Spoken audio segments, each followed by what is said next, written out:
really. It was Bet Boom. Toronto, Tokyo ate a teammate by accident. Nightfall as an Ursa, and they just lost the game because of it. I mean, either way, just as a spectator, it is a super cool hero to watch. Yeah. Yeah, it's one of my favorites. It's a very, how to say, it's a very high stakes hero in the sense that it really gravitates fights around itself, no matter what position it's played in, which is really cool as a design, right? It's just the centerpiece of the fight for both teams. So very, very much a hero that generates moments. We kind of glanced over Ulnet playing Gyro. It's one of his best. This guy's a very high-rated carry player, and his Gyro is level 30. What a nerd. It's a level 30, yeah. Jesus. Tons of games on Gyro. How many level 30 heroes do you have? 0. How many level 25 heroes do you have? 1. Okay, let me guess. You won't be able... Oh, maybe.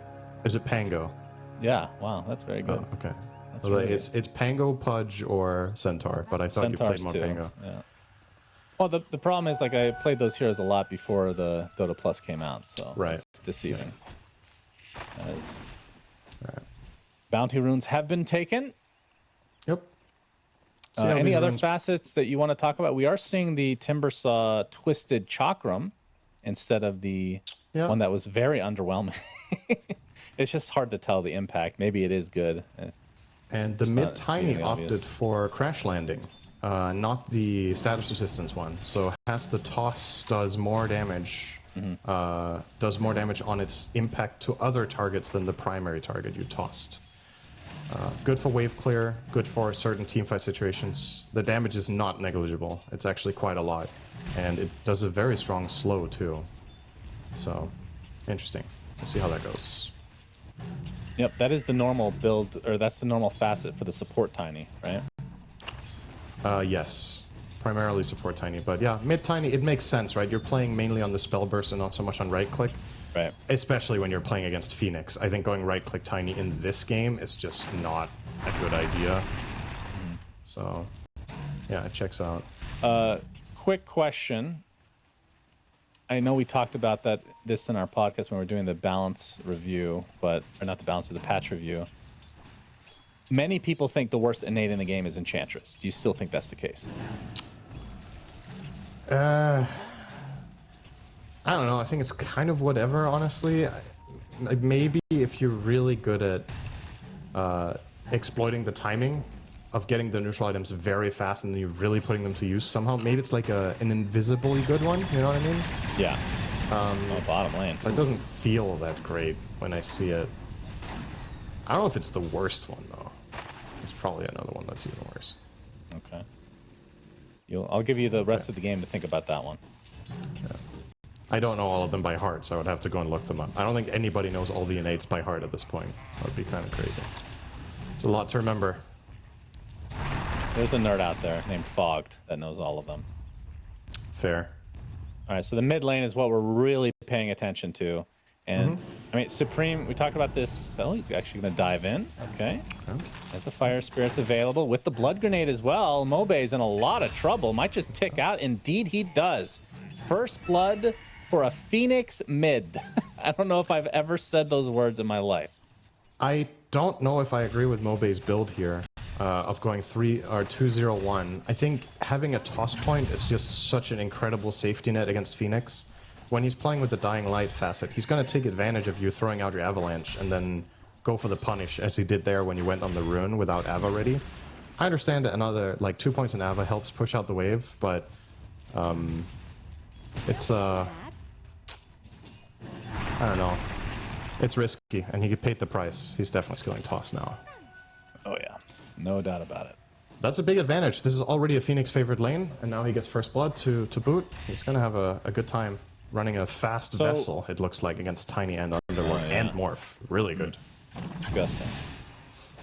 So for the Tiny build, how often have you seen Tiny play mid in this patch? In this patch? Yeah. Maybe not at all. Yeah, it's one of the least common of the core of the positions so far. Is Blood Grenade bottom lane with a Rocket Barrage from Ulnet. Well, who's their focus? The Dark Willow will likely be taken out. Doesn't have any more regen to work with. Puts down a tree, and they're going to eat it. That's a nice double regen there for Olnit. Good news for Desire is he did make it to the pool before dying, which is very important for him as he's sweating balls in real life right now. So then hopefully help him out a little bit. Who was the one that really had to use the bathroom? I'm gonna judge their play based on that. That was Kidara, and he actually died now, so it's time to rush. They're gonna pause it probably. Pre-game chat is something the audience is never really privy to. Like, you don't really have access to that, but sometimes there's actually some real gems in there. And you leaked it. That's a leak, Cinderin. Yeah, not bad. It's a private conversation. Speaking of leak, Kidara might actually need to take one right now, but he is back to top lane. Diving away. Good gank there from Desire. Gonna cost in the bottom lane though. They immediately, instantly go for the punish on Underlord and get the trade. So yeah, true. As Force getting chased away, but Narman is here to be an annoyance for Kadaro. Chakram. Serious gonna trouble, get the heal, so should be okay. And Force continuing to take heavy damage. Has the Timber Chain away. Put down a sentry. Narman. Does he go for this? He will. Shikuchi finds the kill just out of range. Will take the bounty. I don't think Nande is going to be able to chase him any further. Olnit, big damage. The brambles are very bad for him here. There, and he's just going to walk. And Bangan is just going to walk in and take 400 damage there from the bramble plus Firestorm, and he might just die. Oh boy, that's a bit of a blunder there. Both supports on the side of MOUZ dying here back to back, and I feel like that Weaver death, or rather the Maiden death, was absolutely avoidable from Bangan, so a bit of a mistake there. That's one of those, I need to help my teammate. Oh shit, he didn't need help, I'm dead. Yeah, it happens, pretty much. You know? Yeah. So it will be Spirit Vessel, like you said, for Supreme. I assume Shiva's will be relatively early as bottom lane. Rotation, Palantimos again. Slowed by the Shikuchi. Gets off the pit, but yeah, he's donezo. Desire has to walk away. Like the pace of this game. I feel like both teams really, you know, they're here to brawl. There's no hesitation. It's also worth keeping in mind the way MOUZ lost against Secret yesterday might have inspired some changes in their gameplay and drafting, where Secret kind of just ran them over.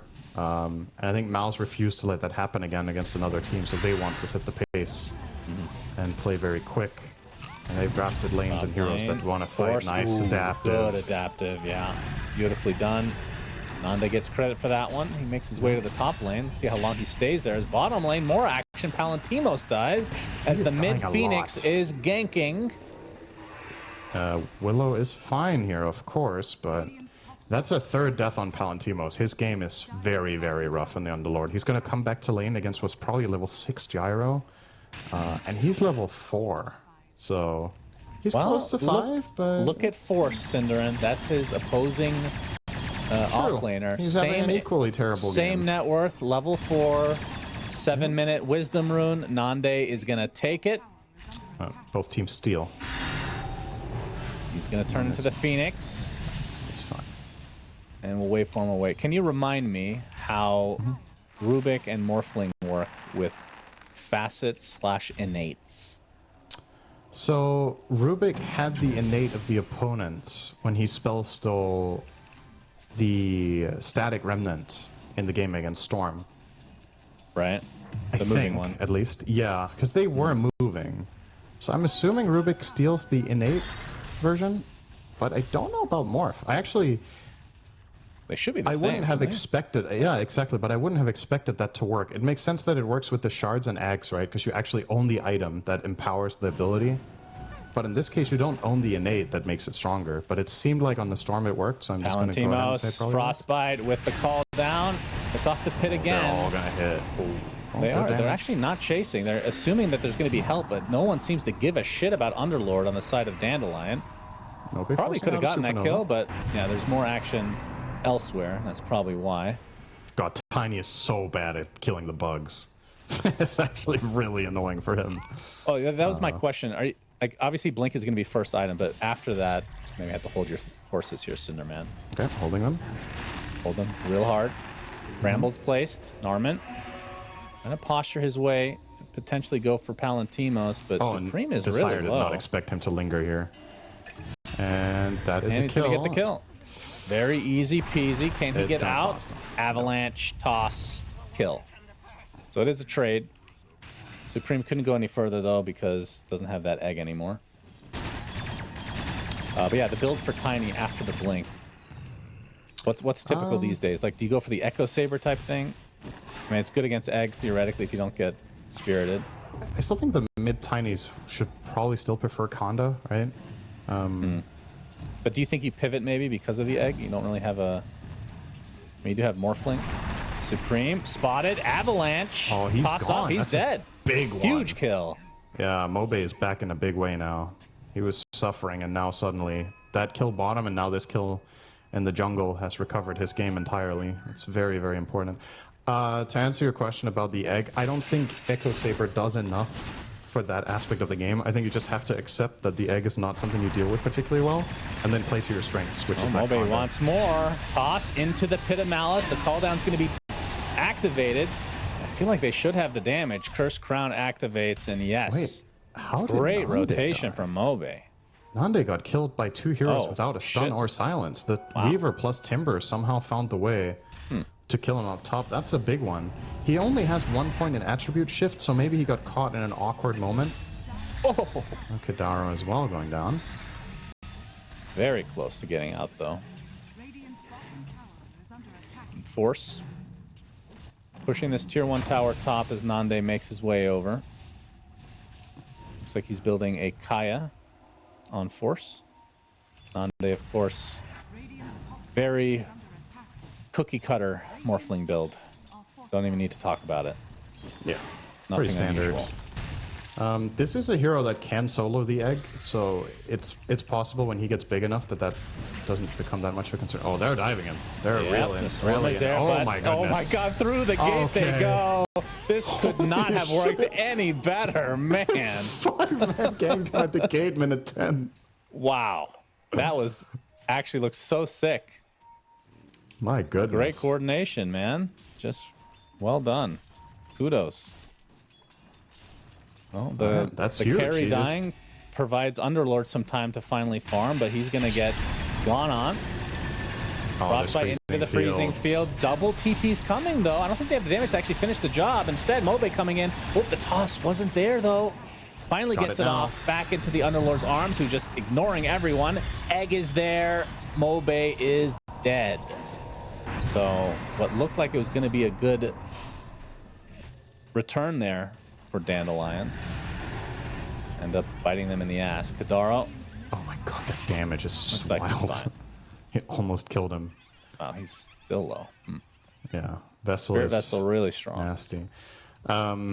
Yeah, that was a pretty crucial mistiming there from Mobe. If he gets the toss back at the right time, they probably find that gyro kill and he survives. But with that extension of the fight, it was easy for reinforcement from MOUZ to arrive, and they instead are the ones to walk away with a tiny kill. And despite Nande dying back-to-back top, he died, TP back died again. He is still top net worth in this game. That is Somehow, unusual. That is very unusual. Not quite sure how he's managing to be ahead of the Gyro, who's 1-1 and 5, and has about the same CS as him, but guess he got some high-value stuff going. First tower of the game taken by the Weaver with the help of the wave. That is, unfortunately for the Weaver, going to get the last hit. And Narman, this is something that we didn't really cover. The support Weaver in this case doesn't need to buy the urn, because as a rare exception, the mid hero in this game is buying Vessel, so he can rush Atos and get a very fast Gleipnir and become a third core, or fourth core rather, in this game for them. So that will be interesting to see. They go through the gate and are smoked. Olnet leading the way, trying to bait himself a bit. Bengen in the trees as well. Palantimos looks like he was biting, but Spidey's senses are tingling. In fact, his team is coming over with a counter smoke. It is scanned out, though. Man, these teams are reading each other so well. Except the 5-man gank at the gate. And now the scan on the other side is a big avalanche onto 2. Rocket Barrage doing a good amount of work. Supreme does have his egg available. Mobe is just in no man's land. My goodness, his team bolted immediately. Well, I mean, from his perspective, you got to consider the vision he has. He's like, all right, guys, I've got to catch. And then there's like 5 heroes. Like, oh, shit. You know, just dip, cut your losses, which is a good sign. I think a lot of teams fall into the trap there of overextending and trying to help their tiny and getting the save a friend syndrome, right? It's just better to call a spade, lose the guy you lose, and then return to playing the game normally. They will lose a tower, of course. This was a major rotation from both teams, so MOUZ have numbers to get that tier 1. They will not have access to the Wisdom Rune. That will be going to Desire. Ooh. So Supreme, I'm going to talk about the Phoenix a lot just because, you know, the That's obvious, interesting. it's not a mid hero very often. I don't know if I've ever seen it mid, actually, in a competitive game throughout all the years. Would you say that's true for you as well? No, I've definitely seen it mid. Okay. I'm just an idiot then. Boots of Travel will be the next choice for him. Wants to be able to join fights. What happened to Midas Phoenix, Cinderin? Yeah, good That was question. the go-to. You'd think a mid Phoenix wants Midas after the fast vessel, right? To really stay relevant and keep that farm going. But maybe since you do have the Dying Light facet, your farming speed is good enough that you can keep up without going Midas. Yeah, we'll have to pay attention to when he's next to creeps then, I suppose. There we go.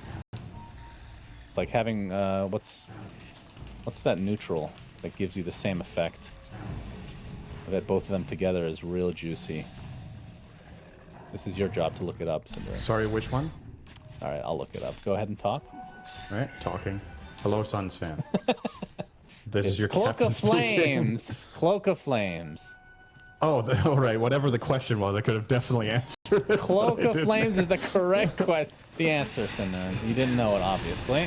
Mid lane. Trouble.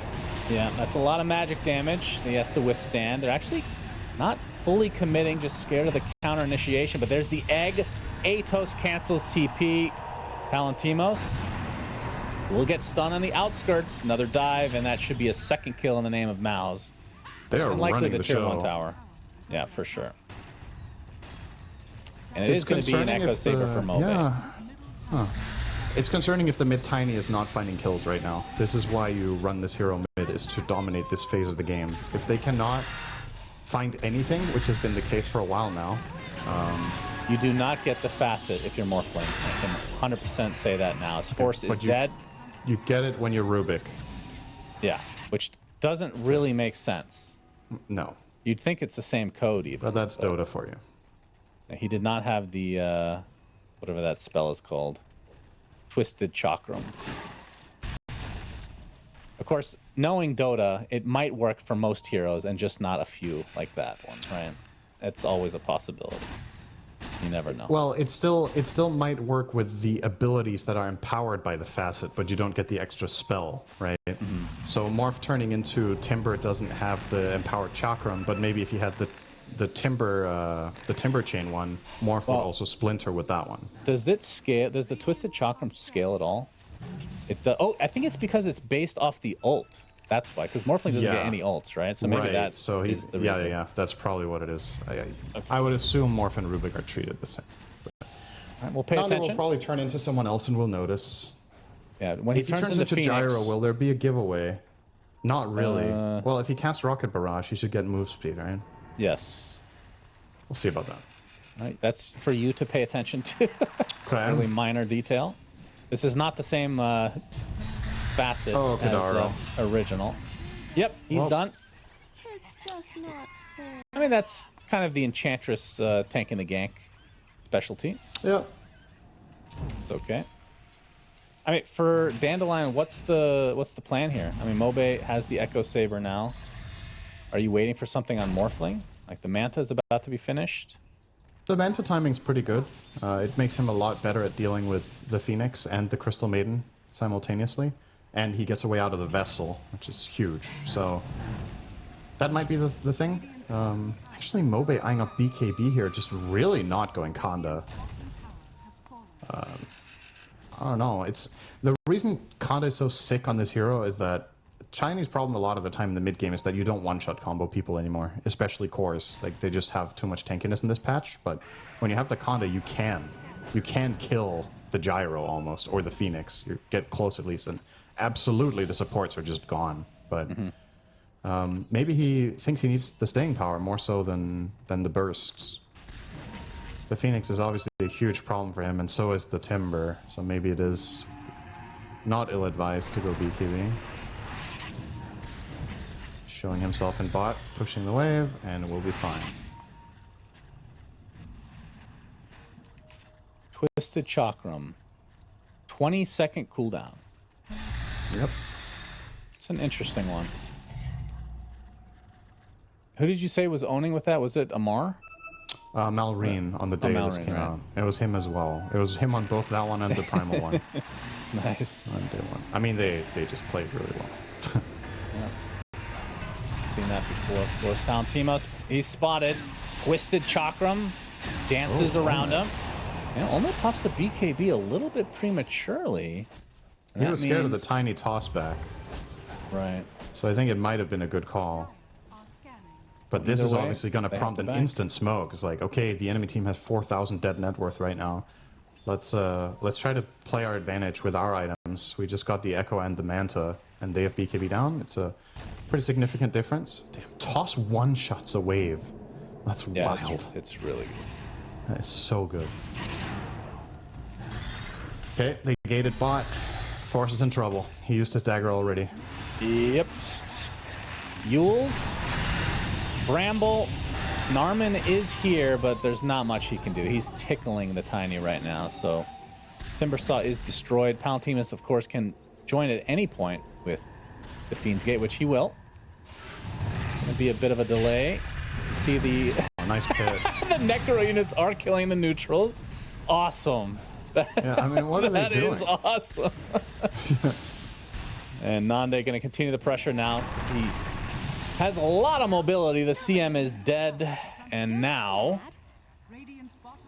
see if they want a Roche. Is this a little early? They could probably try for it if they really want, but here's the new meta for Underlord is to scout where the enemy team has stacks, then you Fiend Skate there, Firestorm, and leave. And the gate takes care of the rest. Ah, that really is awful AI. I mean, it might not even be the AI. It might just be the search radius. Yeah, it's possible. I feel like there were situations yesterday where the gate was literally next to a hero and the creeps just ran past the hero and hit something else. But I could be wrong. It just did not feel very impressive.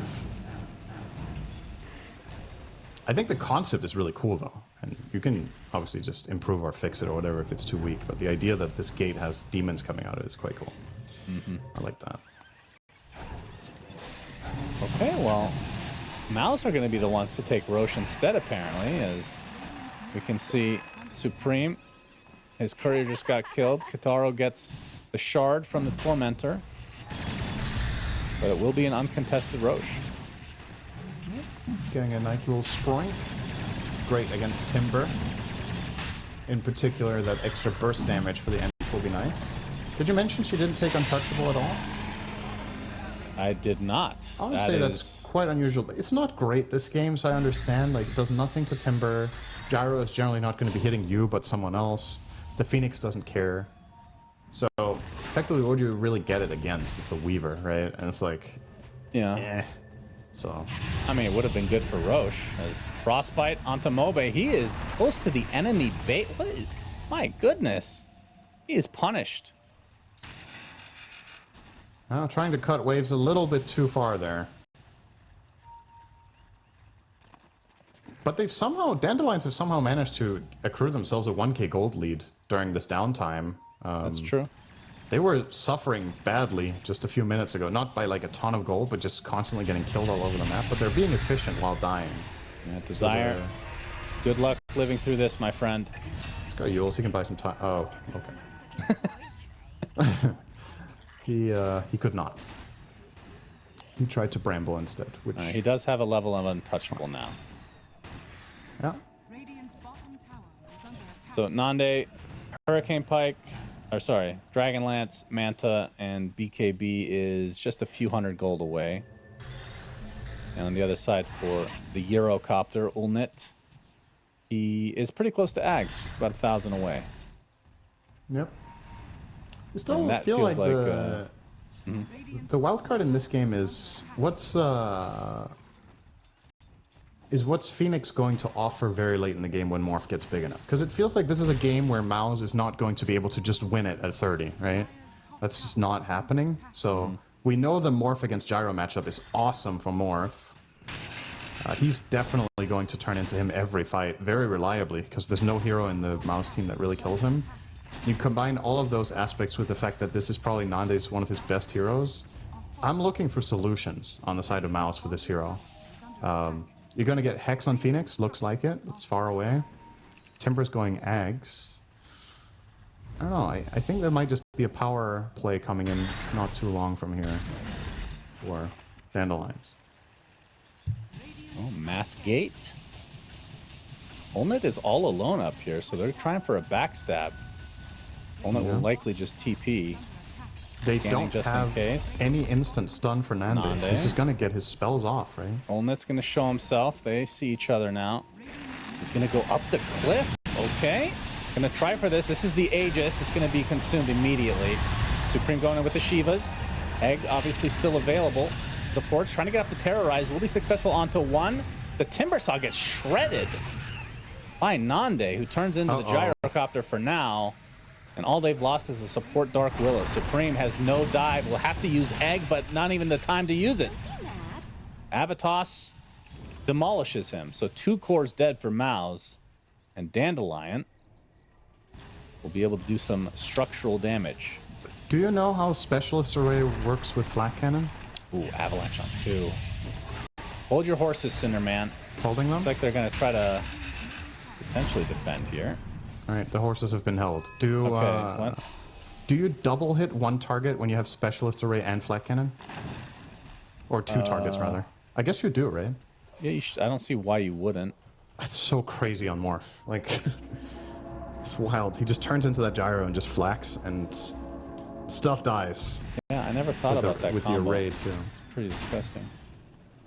Yeah, because it's based off your main attack, so I don't see why. Yeah, it should just work, It's not like right? there's stacking rules with that kind of stuff. No. All right, well, Force, once he gets the Ags, which he's 1,000 away from, he's at least not going to die in that same fashion, you think. He was isolated and just... That's a little squishier than what a Timbersaw would like to be at this stage of the game. Bengen gets his Crystal Clone Shard, which was nerfed not too long ago. Although in 7.36 was buffed. Can be aimed where Crystal Maiden will slide. A little bit more control. Very nice. There's a massive timing coming up for Dandelions in a moment. And I feel like I just said that with the Morph BKB, but they're close to 2 Condas now. So Morph's Conda is complete in, what's that, 750 gold? And you've got Tiny working on his as well, which is done now, I believe. No, wait, never mind. He still needs the not even Chrysalis. close. Yeah, okay. So probably like 2 to 3 minutes away from these 2 Condas as well. And I wouldn't want to be a support on the Radiant team when that comes out. Literally just either of these 2 heroes can just one-shot combo you. Even the cores are exposed and at risk of dying. Even the Timber, right? We saw in that previous fight how he just disappeared. It's going to get way worse. He needs to have that Ags running when he initiates. If he gets caught off guard, he gets 100 to 0. He's not tanky enough. For sure. With this 2.3k. He has the Ags now. Nande, he sees Bengen, and Bengen, he sees the Morphling as well. Fiend's Gate is a-coming. That means Necro units are going to go kill the neutral creeps real quick. Oh, they hit Bengen. All right. Good job, Necro creeps. You guys don't know what Necro creeps are, because there's nothing that shows what they are in the game. Close. Good luck, have fun. So they only get 1. I thought that was going to turn to a big team fight, but... Yeah, MOUZ turned tail and ran there. That was not going to be good. Level 20 talent now for Nande. And he's also going to steal the enemy Wisdom Rune by the looks of it. Unless... Nope. Narman. And he does get the Wisdom Rune. Fast fingers. There's a damage rune top of the river, which you would think Morphling will end up getting pretty shortly, unless Olnit makes his way over. Not Nande. He's getting. All right, Amplify damage rune, Conda. Just find any target. Force. Get that Aghanim Scepter. He's already at half HP. My goodness. Mobe blinked away. Yeah, he was scared, apparently. Narman, he's going to get Curse Crown. They have the vision. He's dead. Easy kill for Dandelions. And Olnet, he's already damaged here. They're going to spot him. BKB is popped. Toss in place. That was really weird. What was that? Just giving Morphling a little was he tossing Morph ride onto Gyro and then Gyro BKB'd in the same frame and then it just tosses in place or something? I don't know if that was like a bug or whatever. That seemed very strange. Yeah, what is the interaction with BKB actually? You used to be able to toss on BKB like a long time ago. I don't know for a matter of fact how it works right now with who you target and where you target and whether the facet matters. It shouldn't, but yeah. Either way, they got the Weaver, they get the tower, and they are in firm control of this game right now, the side of Dandelions. Morphling. Have you noticed that games that feel like one team is in the driver's seat, but the net worth lead is not as big as it was last patch? I feel like I've consistently noticed that in the games that we've cast. For sure. That's interesting. I wonder why that is. But 6K just seems like I mean, it doesn't, like last patch, it's like, close to an even game. I mean, obviously they have an advantage, but it's not crazy. But this feels like they're all over the place. It's really just down to how the gold is distributed as well, right? The 6K lead is into incredibly powerful items. The double Conda is still what I'm looking at. Not complete yet for the Tiny, but Morph has his. The Ench has Pike, almost BKB, and a Quiver. She is richer than the enemy 3. Despite being 0, 5, and 1, Kidaro is outscaling the enemy Timber. It adds Smoke up. on both sides. Mobe, he's the one that's not smoked, and now he is. Have a good ward here. Both teams do now. You know that Narman is dewarding it. So Mobe still without the Conda at this point in time. Yeah, they're scanning Roche. It's just illusions, but they think they might be in the pit itself. They have an Alpha Wolf for this fight, which is pretty important. Morph gets insane amounts of damage out of this one, so does Tiny. If they can keep that alive from Kidaro, that's big. Yeah, they have a good idea that they're to the north. Hit a Malice to start things out onto Force. Trying to bait out that reactive armor, Aghanim Scepter. The Boom Boom, as some like to call it. Just me. Yep. So the Roche off. This is the second Roche, so Banner is waiting. And it's not going to be nighttime for quite a while. So Nande's getting started. We'll start it up for now. Olnet is showing himself quite far away. Can they take it in time? Do MOUZ think this is a bluff? They're really timid. I think they're just going to get it here. Yeah. They don't think it's happening, I think. That's just completely free. That's really bad news for MOUZ. And now they're going to fight anyway. An avalanche onto 3 heroes. Force finally gets off the reactive armor. Mobe pops the BKB in the retreat for him. Oh my And the waveform deletes 2 heroes. Nande. Goodness gracious. The burst is out of control. Bengen in the trees. One more right click for Nande brings a 3rd hero down. And with Narman on the sidelines, that is close to a full team wipe. Not even an egg was used. It wasn't really a team fight at all. That avalanche was disgusting. Yeah, it's about as good of a setup as they can get there. And he doesn't even die himself despite eating a full Sun Ray, just sitting in BKB the whole time. And Olnet, this is the problem you run into with Gyro against Morph. It's already a bad matchup. If Morph is ahead by 6K, like, what the hell can you do? He just waveforms on you and kills you. Like, there's nothing.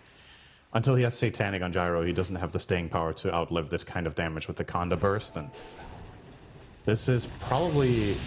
You would imagine they can just get... Oh my god, this tower. That toss does so much damage to buildings. He canceled the TP of Phoenix as well, so he's just stuck on the other side of the map. Actually uses his egg. Meanwhile, his base is dying. Oh dear, this is just getting worse and worse for MOUZ. And it looks like it's going to be a full set in the mid lane. Nande's going to take some burst damage, but can easily get away. Still has 3.5 minutes on the Aegis to boot. I mean, they know that Phoenix is not close at all. Waveform now. Supreme. This Phoenix has not worked out so far, even though we were really hyped about it. Did fine in lane, though. That's for sure. Yeah, it did. But obviously, the downside that you have, if you look at the MOUZ lineup, we didn't really talk about this in detail, but if you look at the core composition, they have 3 cores, of which none has lockdown. So true. It's difficult to access fights. The only stun they have is homing missile, and then they have 1 frostbite. So talk about a perfect Morphling game, right? Like, they literally can't stop him from doing anything. And eventually, I do think draft-wise, this was a game where MOUZ needed to really snowball the game, and they were a bit on a timer. When the more I look at it, the more obvious that actually is with their cores, that these heroes need to itemize to solve that issue that they have, and obviously you can't do that if you're not ahead. So I guess the Gleipnir from Weaver was meant to help. Just not enough when Morph has Manta. He's just going to break out of it. And Tiny with the BKB, as we already covered. Greaves on Underlord. So many tools. Yeah, Ags on Underlord as well. So now he can globally gain. Oh, there it is. Being put to good use. Oh, hello. The pit on top of Bang. Oh, he's greeted by Mobe. There's the toss back. And Nande shotguns him. They do... Wait, where do they... Oh, they have creeps mid. They're close enough. They don't even need this top wave that they're trying to cut on MOUZ. Narman didn't get the mid wave out in time, so this Rax is probably gone too. Like 1.5 minutes on Morph. They can't kill him twice. Now they're going to buy back on CM, so it looks like they do want to defend. Range Rax is destroyed easily. Remember, Morphling has the Aegis still. 1.5 minutes. Toss back. Phoenix can't even get the egg off. Oh dear, does have buyback though. As you can see, the burst damage onto the reactive armored Timbersaw. The Axe just not feeling like it's been very effective. He will die, instantly buys back along with the Phoenix. Nande, again, still with Aegis. Pit of Malice placed pretty effectively. They're going to get the... Well, they actually didn't get the melee racks, but it does cost 3 buybacks so far for MOUZ. Nande, life number 1 down. Will exit, and the egg not really doing much. 4 buybacks, and they lost nothing. They didn't even lose a hero. Like, that was a 9v5 that they lost. Okay, you know? That's dire straits. He's gonna go straight on to the next lane here, Nande. Getting to work down bot. Top Rax is being pushed by the wave, so they will probably just get megas here if MOUZ don't stop the top bleeding as well. Yeah, those creeps are doing some work, no doubt about it. Gleipnir onto 2. They're one disable-ish, the Frostbite, and the other one, homing missile, swiftly taken care of. Yeah. He has cooldown on all his defensive except BKB right now on Nande, so he's a little bit vulnerable. Well, they get the range, and there's the pit, globally used. Necrobooks going ham onto Crystal Maiden because there's no neutral creeps to actually attack at this point. That's when the AI is great. Weaver's dead. Nice tossback from Mobe. Supreme is destroyed. No ult to work with. No buyback either. GG Game over. Is called. And you would think it was our previous series because guess what? 37 minutes. And this ends as well. So right. Really seems like... I think the fissure is way more important than looking for a fat echo because we've talked about they have ways of covering it. It's going to be a nice luxury. But this is more about using the fissure to protect allies when they get hooked or to counter-initiate the Darkseer vacuum wall combo. Just break up the fight and reset, essentially. And I actually think it's my hero to watch for this game. I'm very curious what Desire is going to do that justified picking this hero when they did. He can obviously just fissure twice for Enigma to get him a free level 2, which I'm assuming is how he's going to start out. And let me click on Pudge. Okay, he has boots, so he's not playing the Ari style with Basilius and farming jungle camps bottom. Is that what you were expecting? I was considering it because he's with DS and maybe he can help him get level 3 and then leave, but it's probably just too difficult for Darkseer to be alone. It works way better with Enigma, which is what what OG were running yesterday, because Nigma is way more self-sufficient. All right, so we're getting to see the old Putka with the Flayer's hook. It is something to fear. Hitting hooks is way easier, does a lot more damage from range. Cast point. Is it the cast point that gets improved? They don't show everything in the tooltip. It's the cast range, I think. No, there's some. I think it's not just cast range. Casting it is faster. I think. Okay. You know what? You cast, Cinderin. I'm gonna look up the patch notes real quick because I could have sworn that was because I know the tooltip's not showing everything. Yeah. It looks like Narman and Kidara are going into a fun little fist fight here. Never mind. Narman's going to walk away with boots. So. Oh, that's right. So projectile speed and cast range increased. That's what it says. Right. I guess it just matches, so it reaches max distance at the same time as it did before. Right. Well, the max distance is longer, so if it's the same hook range, then it's faster. The projectile is flying faster, but the cast speed is the same. Sure. Right. I'm just done talking about this. I'm just saying it's two separate things. That's good, Cinderin. Keep it up. Keep up the good work. Thank you very much. Narman trying to pull the creeps a bit here. The wave has completely... Managed to have the big camp open. That's good news for MOUZ. Gives him access to a nice, juicy, big centaur that he can hook. He is currently working on the small ones and positioning them so he gets the big one. Very nice. And he might even pull the wave as You well. said you didn't know what to expect with the Underlord carry. Yeah. You want to give some guesses here? What type of build he's going to go? Oh, what build? Yeah. Well, currently he's eyeing up Tread's Echo. Okay. I guess Tread's Echo BKB? You have to have BKB so you can stand and fight, right? This game, I don't think... My concern is the hero's slow, right?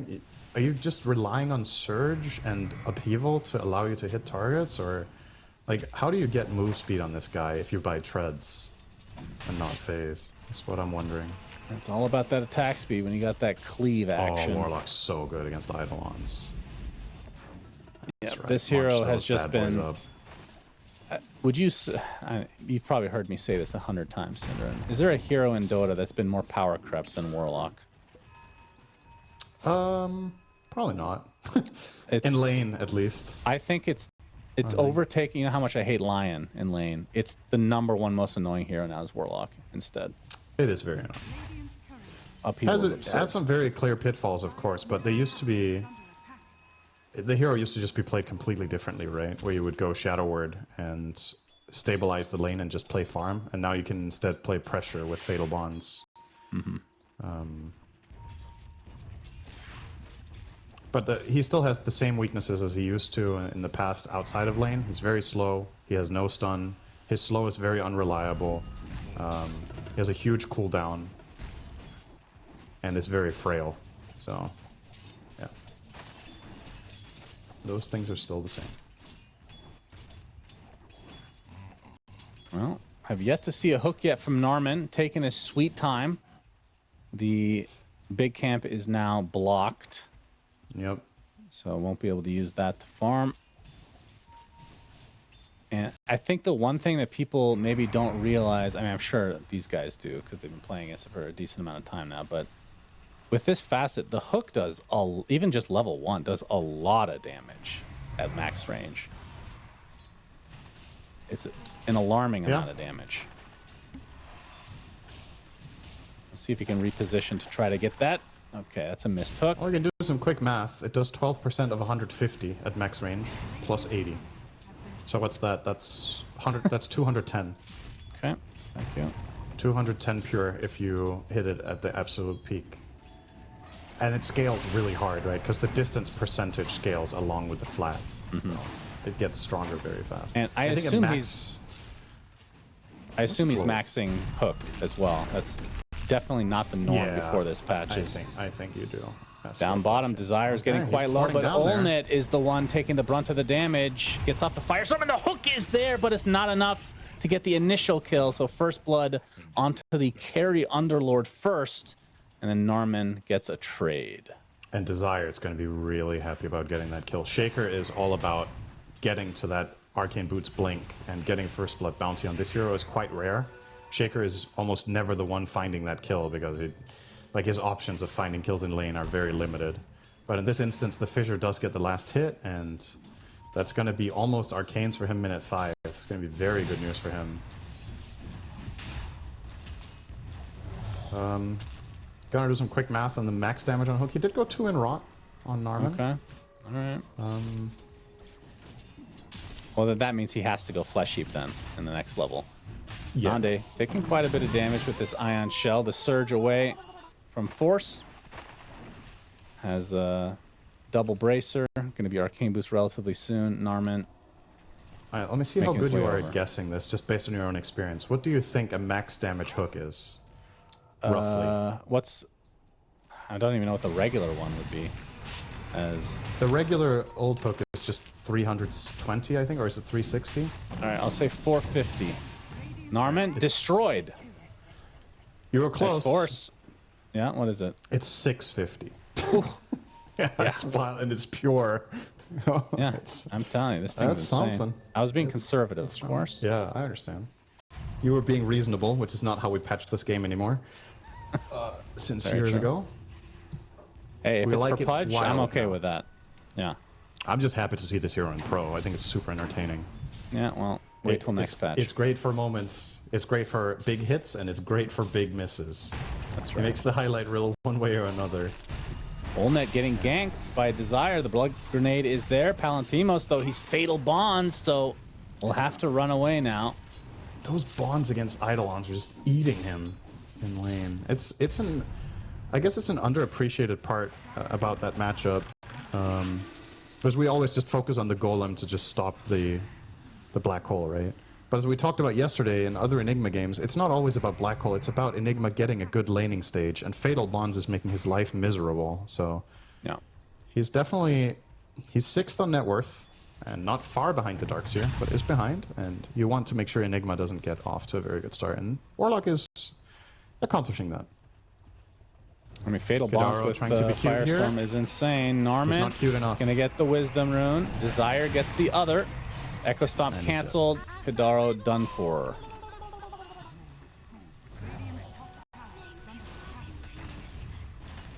Looks like it will. Yeah, it looks like it will be an Echo Saber into potentially SNY on the Underlord. We'll see. SNY is an suit. interesting way of handling what I was talking about. Gives you that movement speed, status resist to make it easier for you to stick. Yeah, could be the solution. Meanwhile, we see the Warlock getting ganked. He gets taken out very easily. Gets the Fatal Bonds off. But Olnet, without a care in the world, just continuing to get complete free farm right now. He's top CS on his team. Oh, no, I'm sorry. The TA is top CS, which I guess isn't that big of a surprise. No. 67-2 for the TA versus the 48-6 for the Nobody's gonna make DP, his who first now move, uses though. our ult. Oh, Morphling die. What? To a solo Darkseer? Excuse me? Didn't use wall, by the way. He just... How? Ion Shell? Oh, no, it looks like it was Vacuum. He killed him with vacuum. How? What happened? Okay, it must have been like an attribute shift in the fog or Oh, something. he's down to max Agi, and I guess he was about to use his stick and healing lotus, but got vacuumed mid animation. Wow, that's a big kill. Yeah, The but mid-tower while is that's in happening, shambles, too. the tier 1 tower is taken out, but like you said, Supreme pressuring the tier 1 mid. He should not be allowed to do this much damage to this tower. I feel like this is a pretty big oversight from Dandelions. They were getting this bottom tower with less commitment than all the heroes they sent, but as a result, they've left themselves wide open, and now Kidaro is actually just going to die instead to Supreme. Yep, Stomp he's in will a not corner. happen. Oh, Okay, wait. cute. Oh, All right, he's a okay. gamer. Where are the tips? My Where are the goodness. tips, boys? What's What a happening? beast. Why? How is his team not tipping him for that? Oh, sexy. They weren't watching. They didn't guess. care if he lived or died in that mid And lane. Kidaro is obviously. very humble, so he didn't tell his teammates, "Hey, I just pulled off an insane play." It's just like, I'm fine. You know. That's true. That's the true sign of a psychopath, aka Dota player. Okay. Thank you. Well, Nande back in the top lane after an embarrassing... I mean, he had... Oh, what game was it that he had? Oh, he gets hooked. Good hook. He's fine. Waveforms away. Will live. But I guess if they So do many hook him, heroes bottom. Hook can one-shot Morph if he's fully Agimorphed, right? So, gotta keep his wits about him. But yeah, we were talking about maxing Hook on Pudge, and that's probably what he's gonna do. He did the exact opposite, so good job, team. He's 1, 2, and 2. Yep. I think he's gonna skill ult on 6. Hell yeah, nailed it. All right. Good job. Black hole bottom. Olnet does have his ult, but there's just too many stuns. Can't do anything. Nice pick off. Meanwhile, we see the Dismember being used as Kadaro finally will die. Supreme and company should be able to get the tier 1 in the top lane as well. Nope. The TA is proving to be very effective right now. Usually we don't see TAs push this much in this early stage of the game. A lot of the time you just play your lane and then you farm side camps or the Ancients. But Supreme identifying that with the rotation of DP bottom, he could put so much pressure on the mid tower to get that low, and now he's going for the more standard play, which is to kill the enemy safe lane tower around the 10-minute mark. So job well done, and it's time to start stacking those juicy stacks for Bengen. So double up. Hook Dismember nice again. Again, Kadaro is not playing the game right now. Yeah, that was an AFK. I'm taking a leak, guys, but I'm going to jungle real quick kind of play. So yeah, little did he expect that Pudge was waiting in the bathroom. The right place for that guy to be fair. They are smoked, heading towards the top. No, they're going to go through gate instead, actually, as Palantimos might be greeted by a little ganky gank here. Oh, hello. Yep, he's just going to die. And the Underlord will use the ult. Not really needed. Supreme gets credit for that one. 2K lead already for MOUZ. It's their best start so far. Yep. We were talking about how that's probably also important for them to happen, since first of all, their lineup is very uncharacteristic with the carry Underlord, but also they're playing against ridiculous late game. So they really need to at least make sure to get the right start to the game, which this is. All 3 cores are pretty happy. Underlord the least happy, but still doing all right. I just have no frame of reference for this. That's why it's so interesting. I don't really know. It's like, holy shit, that cleave is big. I told you, dude. What in the world? You haven't seen this yet? No. Really? 100 plus 5 per step. Dude, what is that animation? It's awesome. It's freaking awesome. What do you mean? I can't believe you haven't seen this yet. It's like literally off the screen right now. There it is. You can't believe I haven't seen carry Underlord. Yeah. Okay. Well, it's not about carry Underlord. It's about people picking that facet on Underlord regardless of position. Yeah, if they don't play carry, they just don't take this one. So that's... They should. You're seeing it right now. The Necro books go jungle. Force spotted. I don't think the silence hit.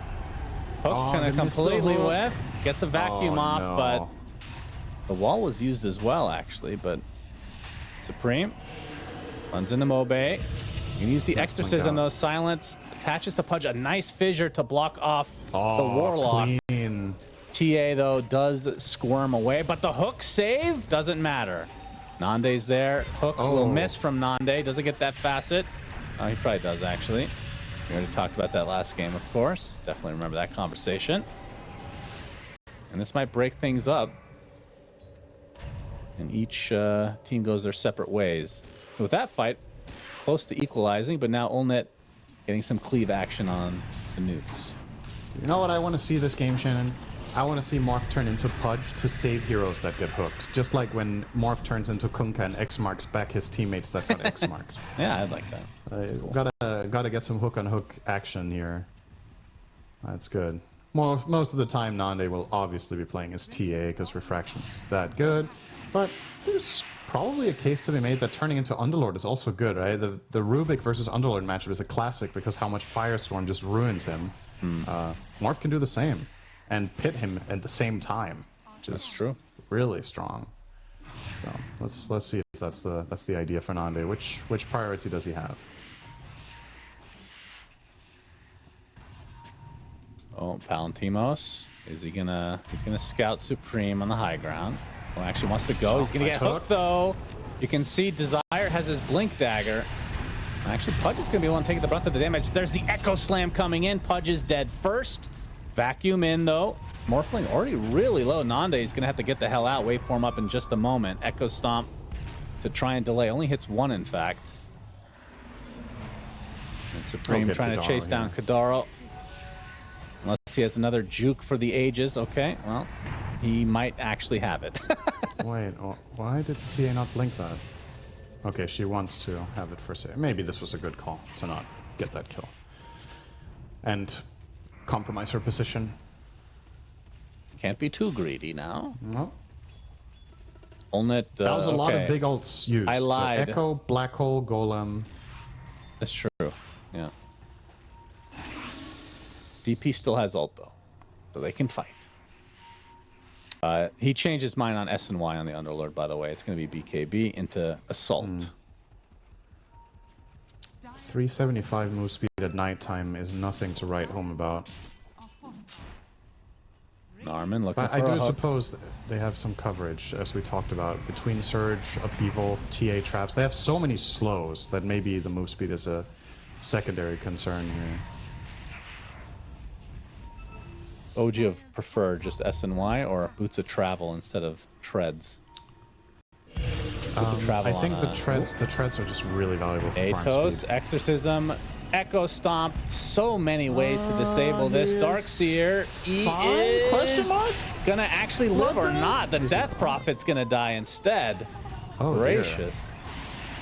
This is really bad news for Dandelions. They're both gone. Palantimos, Dunzo as well. Boy, that was close to getting the Darkseer. And a trap is another kill.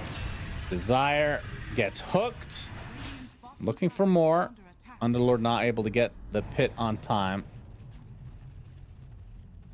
And yeah, 4K lead for MOUZ in pretty good position right now. Very, very good sequence for them.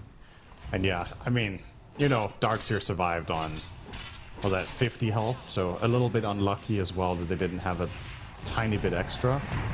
It's going to get way harder from here on out to kill him now. The pipe will be complete, and you imagine he'll finish the Greaves, and then he can break out of DP Silence and Surge himself every time. So that was probably the last time that that play will be attempted in such a fashion by Dandelions. They will lose 3 heroes in a tower for it, so that's an expensive lesson to learn.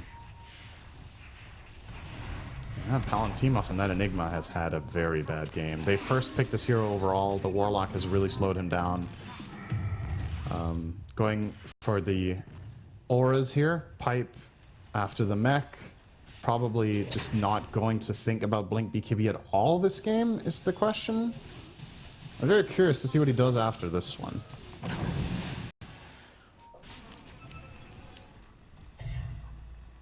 Mid lane, a bit of a group up here from MOUZ.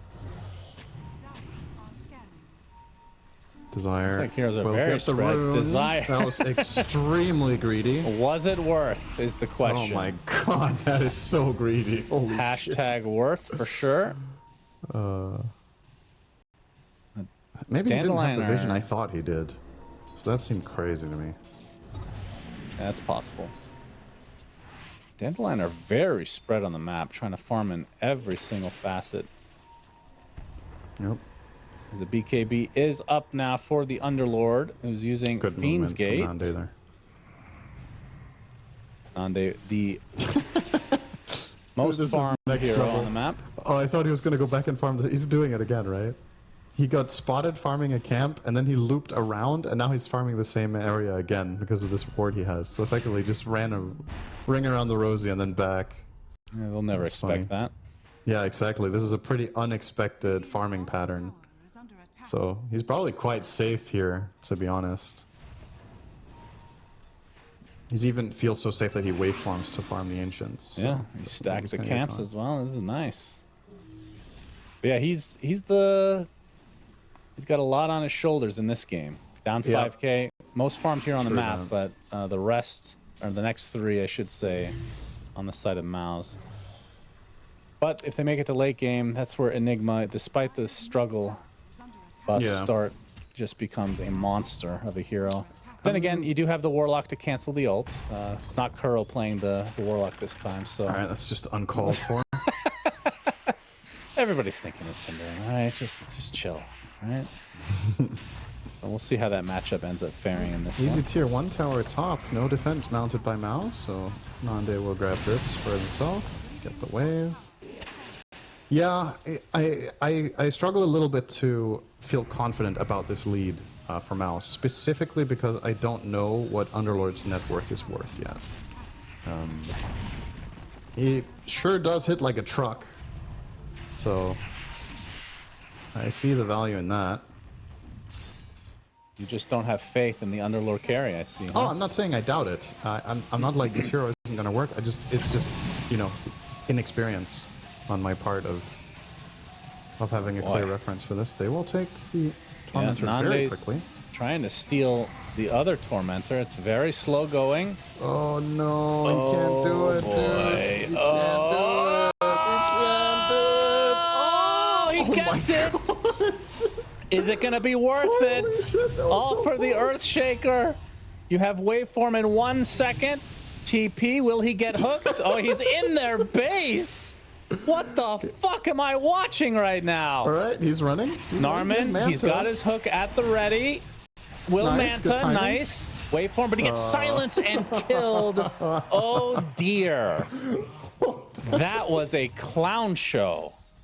Wow. You know what? Glass half full, he got the Tormentor. That could have been so much worse. True. It was very close to failing the fight, and then they just clean up the Tormentor and him instead, but...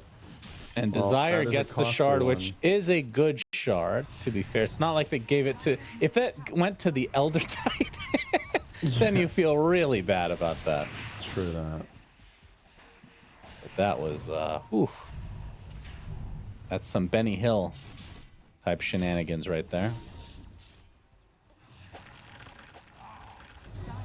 Hook will not hit. Not gonna land. So the Pudge does have Crimson Guard. Interesting choice. It's mostly magic damage. What do you think about that? It is almost entirely magic damage. And it doesn't do anything against the physical of Death Prophet ult unless they've changed something I'm not aware of. I don't think they have. I think the Ghosts pierce damage block. Very interesting. If they don't, okay, that's what's gonna decide my judgment here. If it blocks Ghosts, I think it's fine. If it doesn't, I don't really get the appeal here of buying Crimson. But maybe it's just like a timing thing. They're like, all right, this is when we want to win the game. We have our strategy with TA Underlord course. We want to push and win minute 30. What's the item I can buy that has the most impact in that specific team fight? Darkseid has the other auras. He has Greaves Pipe, so I buy the Crimson and we go. And if that's the rationale and they pull it off, that's fine. Okay. But it expires, is what I'm saying. Like, this Crimson Guard is not going to feel great soon, I think. Needs to put it to work. Invis rune for Mobe. Did spot Supreme blinking over him. Not sure if he's trying to find him or not. He can't solo him, I think. No, he will definitely need some backup. He doesn't even have detection, so he absolutely can't solo. But, he got spotted on a sentry. Oh no. He knows, though. Yeah, he does. Alright, time to get the hell out of here. See if he BKB TPs or just TPs. I mean, I guess BKB TP doesn't help against Pudge or Warlock, so maybe he just... Golem? Oh! Yikes. Wow, Merry Christmas, everyone. Oh my god. Alright, well, the Golem was used for farming purposes, it seems. Alright, Palantimos, time to smoke. This is your moment, your one chance. Oh dear. Kuro strikes again. That was really close. Hook? Oh, that was so close. Yikes. He actually, that would have hit if he wasn't bullwhipped, I think. No, Alright, well, they need to force use them this back to base Aegis. here. He has the butter, so he hits really fast and hard here. Yo, Mouse, your base. Alright. Pudge gonna TP back. He almost got a base tower. Yeah, well, on that split. Can't get it now because there's a Crimson Guard here, Cinderin, to block that damage. That's what it was built for. Guys, I know Morph will split push, so I will buy Crimson to defend this Pudge. Said no one ever. Yeah. I mean, Crimson's definitely really good this patch. It's just I don't see the physical damage. Unless, like you said, the ghosts... I mean, I don't remember there ever being a patch that it changed that, but who knows? It's been many years since Crimson was even remotely useful. Smoke now, and remember, this is a Wombo combo special they got going here. They're down 7k for the likes of Dandelion, but that could change in the blink of an eye. Echo Stomp on the TA, of course, the Aegis is there. Oh, Pudge has Fissure, the hook at its Force ready. Staff. Yeah, we'll hook to safety. Pudge does not have feel like shard. committing on that. He's about to pick up a blink for the Putka. Let's see if this has shades of MOUZ versus Secret all over it, where they went for that high ground push and failed and lost the game shortly after. Maybe the Crimson is just for the tower. time. That is a possibility. Tower is no more, though. Hook no good. The Crimson's in the other team, Shin. Yeah, to block the tower shots when they fortify. Oh, okay. Really important. I'm being semi-sarcastic here. That's a good idea. Okay, good. Okay, tower taken. No casualties. Olnet has AC, and okay, once he gets harpooned, then the move speed's not as big of a deal, right? True, that helps a lot. Yep. Man, they have so many auras. Like Mousesport's lineup is truly peaking right now. Underlord aura, AC, Pipe, Greaves, and Crimson. Like they can't possibly get any more auras this game. Except, do they have drums too on Warlock? No, they don't. So they can get drums. That's it. They're capped out on all that team fight. Time to put it to work. Golem is ready again, so Black Hole not an easy play. Are they just gonna give this up? They're just conceding it, yeah. They feel like this is not worth the risk. And to be honest, this might be the best play. They can give them one lane, but I think another is stretching it. But they want to buy time for Nande to get his BKB, so he can get in there and get the job done. Important for him to have that against Underlord's Atrophy aura, which I think might have been part of the pick here, is that aura really cuts through Morphling's high base damage. Okay, they get a full set of racks, absolutely no defense whatsoever. You can't from get the Dandelion. second one for free, right? No, surely not. They have Fortify. They will use it here. No Crimson Guard to block those pop shots, A Cinderin. full minute on They're Aegis. backstabbing here. Yeah, they still plenty of time. Tower's gone. And they're positioned to backstab. The melee is just... kind of too late. Okay, Exorcism pop. They're going to try to go in. Silence on it too. Echoes slam onto 2 as well. There's the Crimson Guard. Actually keeping him alive as Olna was the one taking the brunt of the damage, but he's able to just slither away. Now the Spirit Siphon being applied. Supreme, 40 seconds on the Aegis still. And the Morphling hasn't really fully committed to this fight yet, and they finally blow up the TA. It's just the Life Aegis. number 1. Black Hole is just waiting and waiting and waiting, and so is Golem. Game of Warlock chicken. ult. Yeah, it really is. He pops the BKB for the TA. We'll try to back away. They did not get the melee racks. But conversely, Dandelion So also did not get defended. any kills. And they Yes. used big spells. Oh, hook. All right. Onto the ET, blown up by Supreme. So here's the problem. Crimson popped again. You used Echo, Exo, and BKBs, and you killed a TA Aegis who still has Golem on backup. I think it's time for second lane. This upcoming fight for Dandelion is extremely difficult. I think Supreme just goes in without Aegis now and is like, whatever. Yeah. That seems to be He the will plan. try. Stalling him the The best block they is can, there. But He still has range. melee Dead. Okay, well, this is 2 lanes now for MOUZ with very little defense from Dandelions. Nice The Death hook. Prophet. Really good. Yep. Still no shard on the Pudge. And they'll just back away. They did not get the range, but nobody cares. Okay. The question now, what they were obviously trying for with that backstep Dandelions was to find Warlock. If they could have somehow found him and killed him first, that opens up the fight completely for Enigma. That might be the go-to next time as well, is make the same Cinder, play and just hope for a better outcome. can I ask you a very simple question right now? Do you ask any other questions? Have you even noticed there being an Underlord in this game? Like, legitimately. Yeah, he has a very big cleave. I've seen that in the jungle a lot. Like, honestly, this feels like it's been TA and only TA, and I literally have been forgetting that Underlord exists in this game. There's the hidden factor of the aura in that fight. I think Atrophy actually made a pretty big difference in the survival of the initial engagement. Okay. But yeah, as far as I'm concerned, the Underlord was very replaceable in this draft so far. It hasn't like been like, wow, Underlord was gorgeous in this game. Gorgeous. Yeah. It's not a... They scan out. Oh boy. Okay, all in on this Underlord. Black hole, adaptive strike, the hook. That was not so enough close. to save. It actually hits the Morphling instead. They pop the Crimson. Looks like Palinemos will just get run down. Vacuum back. Oh, looks like he's fine, actually. We'll blink with the Malefice onto the Pudge.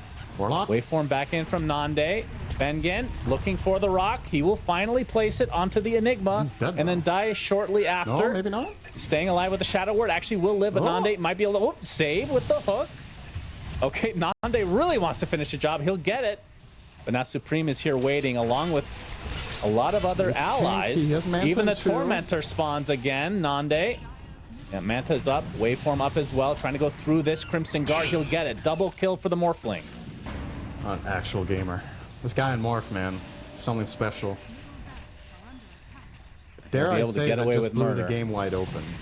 It's a really nice play call. Even with 2 racks down? It's a really nice play call to go and catch the Underlord there and kill him with those 2. That was extremely important.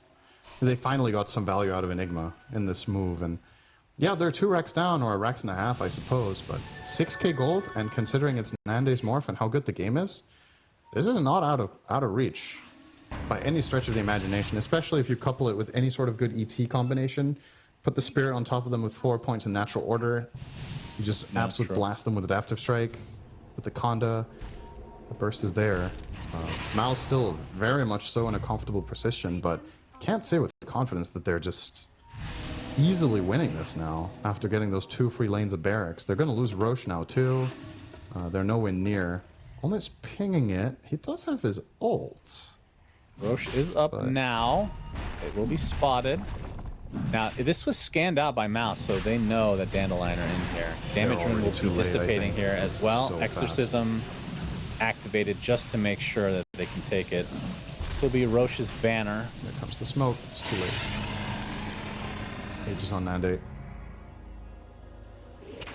He will begrudgingly pick up the Roche banner, realizing that it's... You really had to think about getting that one. He's like, oh yeah, it's actually decent now. Maybe not for the defense, though. Somebody's gonna die here. Yep, Supreme going for the kill onto the ES, but they'll settle for the Enigma instead. Nice hook. Everybody, okay, the hook. Kadaro. Was he actually in vision there? I think so. That was close. Yeah, staying around and pushing that wave in that fashion after killing Roche, I feel like is very greedy when the entire enemy team is missing. That could have just been taken care of by a wave of Eidolons, right? But they stood with 2 heroes and killed the creeps. So a bit of a blunder there from Dandelion, rightfully so, punished by MOUZ, but they can't really take any buildings off of this, I would think. 20 seconds, maybe the mid-range is what he's going to claim, but relatively inconsequential here. This was inevitable. We'll just get it now. Now, if you're Dandelion, more importantly than getting the Aegis is you're denying the Aegis on TA. Yeah. You can just go all in on this hero. Yep. And they certainly have the lockdown. That is for sure. And now with the Satanic, Nande is really packing a punch. The player to watch here is, well, basically the support duo of MOUZ. Pudge needs to save and Bengen needs to not get caught. That's the name of the game for both players. Here. They smoked up right now. Caught, though I say that. See if they try to blow up the Warlock. That's so their. Oh yeah, he's mega dead. Good attempt at the hook, but it's too late. So they both failed their task successfully. Narman. And Narman's dead. Rooted up. No TP for you. Pops the Crimson. But he's donezo. All right, this game is definitely interesting. And Nande, he just picked up the Satanic, but he's already 2k into his Scotty. This guy is a monster.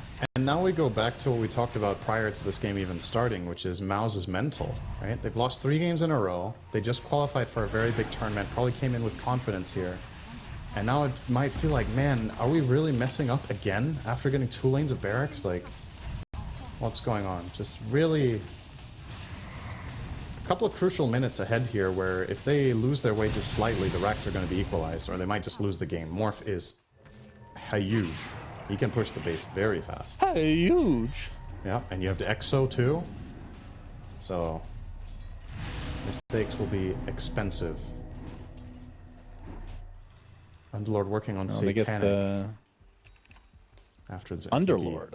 Okay. Completed. So has he been able to right-click anyone this game? Am I just like not noticing things don't right know now? if I've seen him hit a hero. Genuinely, right? It's just spellcasting. I'm not even exaggerating. I don't remember seeing him attacking a hero. It may have happened. I don't know why it's so funny. God. I'm a big fan of Underlord. He's done nothing this game, honestly. Isn't it almost mandatory on this type of carry to have some sort of mobility? I know he has Harpoon, but what if this MKB was like an overwhelming blink, for example? Yeah. Or I know the MKB, he might feel like he needs it to hit the morph, and I get that problem, but it doesn't matter that you can now attack the morph when you never reach him anyway. But we'll see if Olnet finds a way. I'm trying to chase Olnet. The narrative of the game is can the carry attack? It's my favorite story of Pro Dota in a long time. Can the carry do Let's see if Olnet gets to attack. It's literally... My goodness. I mean, he's very farmed, though. Don't get me wrong. Oh, yeah. So this Aegis doesn't look like it's going to be used, Cinderant. They're actually scanned out here, surprisingly enough, despite the Aegis still being up. Yep. Bottom side of the map, though, Death Prophet runs into the Darkseer, but nothing coming from that. Force just gets out. The Darkseer farm has really not progressed as fast as I'm used to seeing. Oh, Underlord is taking a lot of the map. He's playing... Okay, he just finished Ags. He's playing side lanes and then connecting with Fiend's Gate, so a ton of space that would usually befall Darkseer is on the Underlord with his 400 CS, and TA is taking the rest, right? That's just... There's only so many creeps, which is crazy to say with this map, but... There is he does have normal punch now, though, so the Morphling actually matters. That has True Strike, right? That attack can't miss. I was just going to ask the same question. I'm pretty sure it can't miss. I'm pretty sure you're right, but it doesn't... it has True Strike, yeah. True Strike, yeah. Okay. So that's a big illusion, absolutely, to get in the fight. Does not pierce debuff immunity, though. Yeah, he has to hit him outside of BQB. All right, we got a smoke from Dandelions. They have a Shiva's on DP. I'm sure she's had that for a long time. Just getting back up to speed here, of course. Hope Supreme is going to show himself mid. Sees the Death Prophet, though. Atos to start things out. The Shivas to follow, trying to get through these refraction charges. They get through them initially. Exorcism is already popped. Feels like they have to fight, but the disengage is there for MOUZ. Olnet? He is really fast. Olnet, he's getting destroyed right now. The big, fat, juicy Underlord about to die with a couple more right clicks, but Atos? He makes it to the high ground. Atos is there. The Exorcism not finishing the job, though. Yeah, tell me what carry would have survived there, Shannon. Meanwhile, the Earthshaker gets destroyed by Supreme. Crimson Guard popped by Narman. Vacuum wall onto 3 heroes. The silence on Ananda. He's going to have to get out or potentially just try to fight this out, but his Enigma is already dead. The pit onto 2 heroes. This is a disastrous fight for Dandelion. But the TA does die. Nande able to burst him down. And they fight punched here without the TA. Narman, he's going to go down to the Morphling in all likelihood. Pit of Malice is used, but really to no avail. The waveform is successful. Oh, but the Harpoon back in, the normal punch as well. Nande's in a bit of trouble. He's getting beat down by Olnet, finally able to right-click an actual hero. Satanic keeping him a decent amount of HP, but they finally kill off the Morphling. And he does not have buyback, by the way. Dude, these and are the tier games 4 is taking damage. These are the games in pubs where the Morphus is like, I'm 1v9. Did you see that fight? Oh my god, how much work does he need to do? He did 15,000 damage, his team combined did like 5. It's... Shaker didn't get Echo off, Enigma didn't get Black Hole off, and the Death Prophet X... I mean, they were so close to killing Underlord, to be fair. If they kill him in the initiation, this is a totally different story now. Can MOUZ finish the job? 20 seconds on TA. She does not have Boots of Travel. She could buy them and then not have buyback, but I don't think they don't know. I don't think MOUZ know for a fact, and I don't know if they're in the mind space to go for this play. It's really, it's a big move to make now in your elimination game to buy travels here and go for it. Is 900 gold off of buyback. Yeah. So bounty runes will not be enough. They have Glyph. They have ET. They have Shaker, Enigma. Like, gotta find a hook if you want to break this one open, I think. This is gonna keep being annoying. Alright, Olnet cleaving every building, but they're invulnerable. That's true. More stuns coming. There's the fortification. 15 seconds for Morphling. So he will be back in time before these racks are taken out. The question is, will this tower survive? The answer is no. You're lucky. Oh, one more right. Oh, you're lucky. Moby wants to fight. Gets the Atos. Earthshaker. Gets off the fissure, but the 4 staffs are there for Olnet. Eat him up. And he's been eaten by Putka. All right, I feel like Dandelions really need to find a team fight where, I mean, it's not even one of those things that they need every ult to hit. They just need a couple. Yes. And the Exorcism has been kind of a difficult one to, which is interesting that's because they have so much lockdown for it. And MOUZ are just doing a good job with their 4 staffs, right? They have Pike on TA and they have 4 staff on Warlock, and they're just creating distance that way. That's why Mobe has a blink dagger. Yeah. They're gonna go for the old Tormy action. Nope, not interested in getting that Earthshaker his shard. Or the Elder Titan, I should say. Understandable. The smoke is popped. And Force is gonna blink away, avoiding the Shivas. Roche is up in the pit, ready to go. Oh my god, the damage from Supreme is absurd, that's a long but fissure. he gets fissured. That's a long hook. Nice save with the hook, and he eats him, and he's gone. Nice job from Narman, and they used the Exorcism for this, so they had to get something out of it. Darkseer getting destroyed on the high ground. Is he gonna be able to get away? Black hole coming. They find the Darkseer just on the edge of the black hole. Supreme is gonna delete Enigma for his transgressions, but they buy back onto the Darkseer immediately. But Supreme, again, the TA, he pops the BKB and dies instantly. Does have buyback as Narman's surrounded now. Will be eaten, or he is doing the eating, I should say, but dies shortly after. Love that. Okay, that's interesting. Palantimos finally gonna drop here, and that's a dieback for him. And Supreme, okay, the Warlock Golem comes out. Nande trying to chase Supreme. Is this gonna be a 1vx situation again? Normal punch. Fissure trying to buy him a little bit of time. He's trying to go all in onto Supreme, but he's inside the Pit of Malice now. He can't hold his ground any longer. Pops the Manta and dies. Has the buyback for the eventual defense, but the Roshan will go the way of MOUZ. They're going to be able to get the Death Prophet as well. So it costs a couple of buybacks onto the Darkseer and TA, but are they actually well worth it. Oh, I thought he was going to maybe fight the Roche with this buyback and just go full YOLO 3v4. They could actually make this a 4v4 if they bought back Death Prophet and smoked instantly and headed down there, but no way. They can't make it in time. So I guess Nande just makes the judgment call that if I don't buy back, I'm going to be forced to anyway, so I might as well go push out the waves now. My teammates can't stall long enough. Probably the right call. This way you reserve the Death Prophet buyback instead.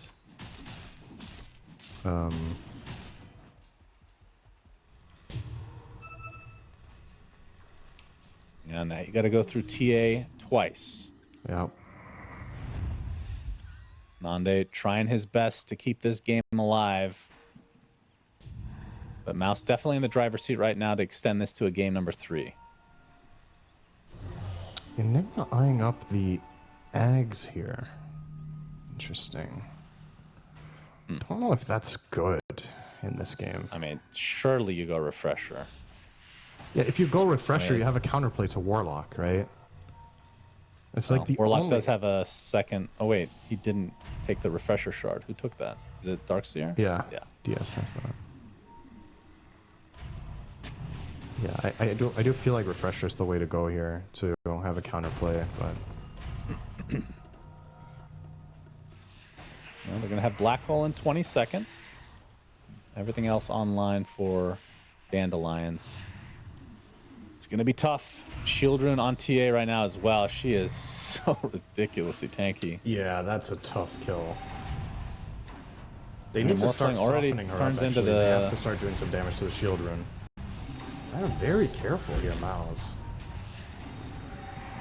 I mean, the Shield Rune is dissipating. It's not going to be up that much longer. Echo Stomp onto 2. They're going to try to go all in. Echo Slam is available, and they use it. They kill off the Underlord immediately. He buys back and has his ult to get back into the fray. Black Hole onto Nande. Well, okay. Well, that's life number 1.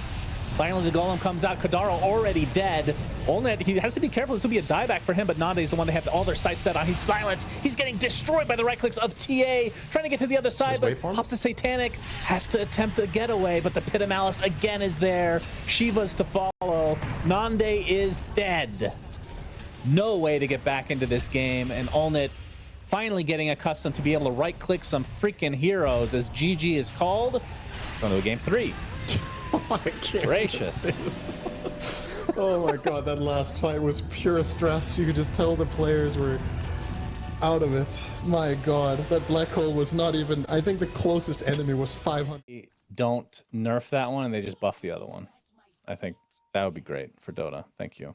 I mean, there's a way of rebalancing this where it's not necessarily a nerf, but just a change of the numbers where it might be slightly worse later and slightly better earlier or something, right? So you just lower the percentage and then increase the flat, for example, so that some of the most ridiculous outliers are changed. But yeah, I just think the speed feels so good that I don't think they're taking that away from it. I think that's staying. I think they're changing the numbers on the damage. We'll see, Cinderin. We'll see. Yeah. All right, game number 3, elimination game. Who will prevail? Let's see what the facets look like. Anything weird? We talked about the chain gang already.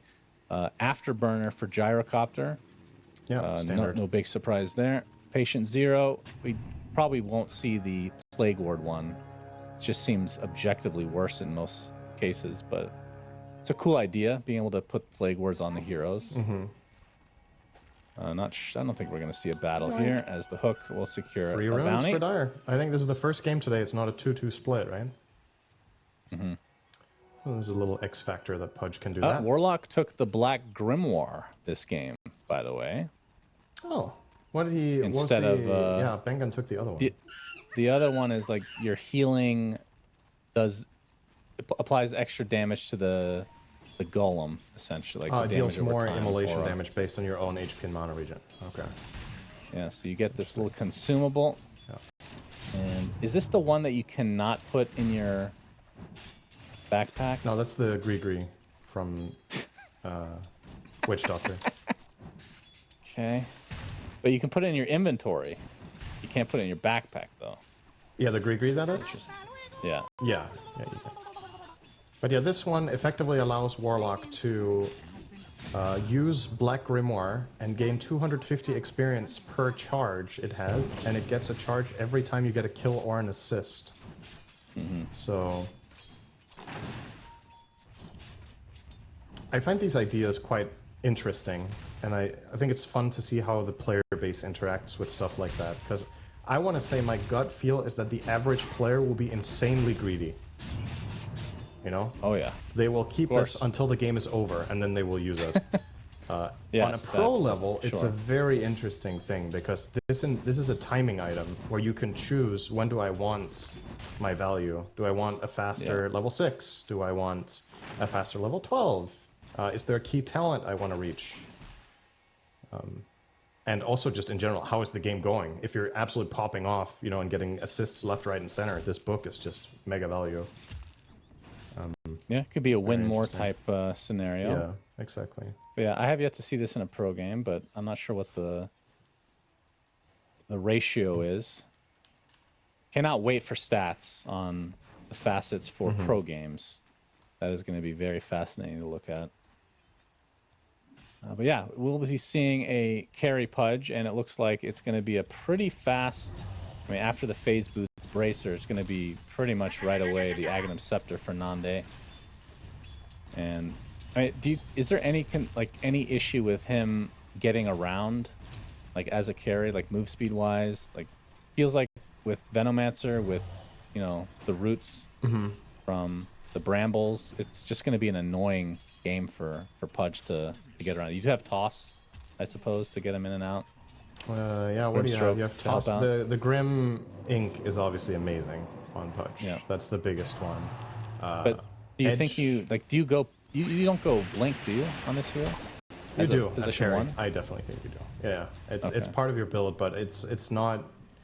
It's probably not until you have an upgraded boot, an Ags, and maybe one more item, like, depending on the game, a lot of the time you see Eternal Shroud. I think Shroud is just mandatory. Shroud's amazing here. Oh, yeah. So yeah, I guess he's going to take that route for his build. Currently, he's eyeing up Phase, Bracer, and Ags in his quick buy. We'll see how that changes over time. Pretty slow start compared to the last game. No kills just yet. And everybody seems decently happy. Nobody's getting crushed in lane. Nobody's owning. And the pull camps, for the most part, are accounted for. A little bit of a Gale bot onto Palantimos, but they're going to turn around here. Yeah, Inkswell will end up hitting. That's a lot of damage, but he does have 9 stick charges, so Desire's going to have to back away. Narman overextend. Narman, yeah. Brambles placed. Palantimos, they get the blood grenade as well, but there's just no reach to finish it. Narman with the tax. He uses his Shadow Realm to last hit the range creep right in front of Ulnet. Sure, he's very happy about that.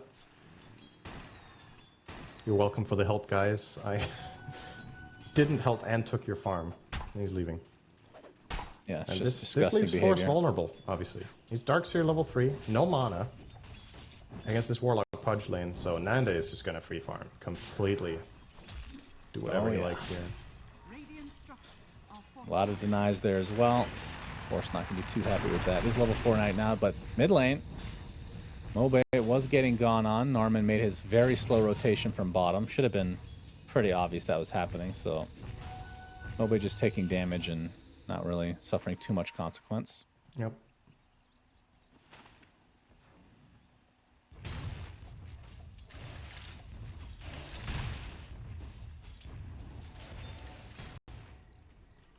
Narman, I mean, he's position 5? Or, I mean, he's position 4 technically because he's in the off lane, but do you think the Venomancer is going to end up being the actual 4 in the end? I don't think that's how this team operates in general. That like, do you like Veno as a 5? Yeah, I think it's its best role. Oh, okay. The way you play it as a 5 is what we've seen mainly. Oh, hang on, pressure bottom, Palantimos. Counterplay is immediate from Desire. This is a very awkward engagement. Alright, they're out. Well, he's very fast when he keeps Afterburner running, so he'll be fine. The Venomancer, like the benchmark for 5 Veno right now, in my opinion, is snaking on Tundra, who secures the lane, but makes sure he doesn't fall behind on farm. So he effectively is playing 5, but he's getting very farmed as a 5, and then he buys really good utility items for the team. So on a game-to-game basis, I've seen him buy armor items when they're playing against physical lineups. He can buy magic resist. He can buy utility items like Force Death Glimmer. That's what's nice about Veno is your hero is good without any items, so you can buy whatever your team needs. And that makes for a very cool 5 utility hero, right? Oh, Palantimos. Well, he's rolling out the barrel, but he is. Yeah, gets hit by the Gale. Ulnet will get the kill one way or another, and that's going to be first blood for the Gyrocopter. Supreme's here to witness it. Extremely good about that. Yeah, I was wondering what he was doing here. Okay, they might just set up shop here and try to steal the Wisdom with their 6 Ember already over here.